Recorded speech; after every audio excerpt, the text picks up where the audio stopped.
950-assambleyaning O'zbekistonda o'tkazilishining xalqaro diplomatiya va hamkorlikdagi O'zbekistonning roli nuqtai nazaridan ahamiyati nimada?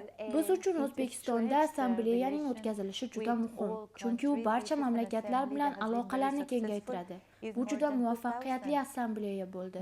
Unda 2000 dan ortiq parlament a'zolari va 126 ta davlat ishtirok etdi. Shunday qilib, O'zbekiston prezidentining spiker Tanzila xonimning buni amalga oshirishdagi qarashlari juda katta bo'ldi. Bu yerda bo'lish men uchun katta sharaf va menimcha bu 150-assambleyaning o'tkazilishi O'zbekiston uchun dunyoga eshik ochdi. Parlamentlararo ittifoq o'z faoliyatida ayollar va yosh parlamentariylarining ishtirokini oshirish uchun qanday ishlar olib bormoqda? Hozir biz gender tengligi uchun kurashib kelmoqdamiz. Hozir dunyoda ayollar aholining yarmidan ko'pini tashkil qiladi.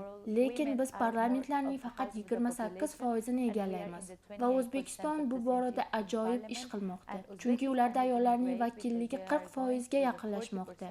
Va shuningdek, sizda ajoyib spiker Tanzila xonim borlar.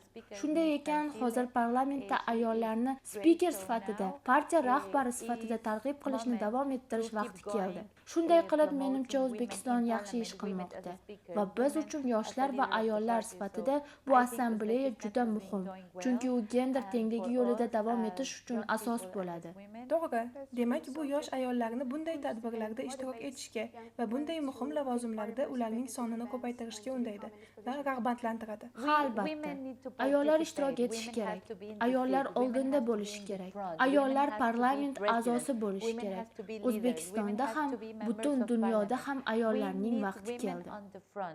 Bu suhbat uchun katta rahmat va yana bir bor xush kelibsiz. Thank you so much.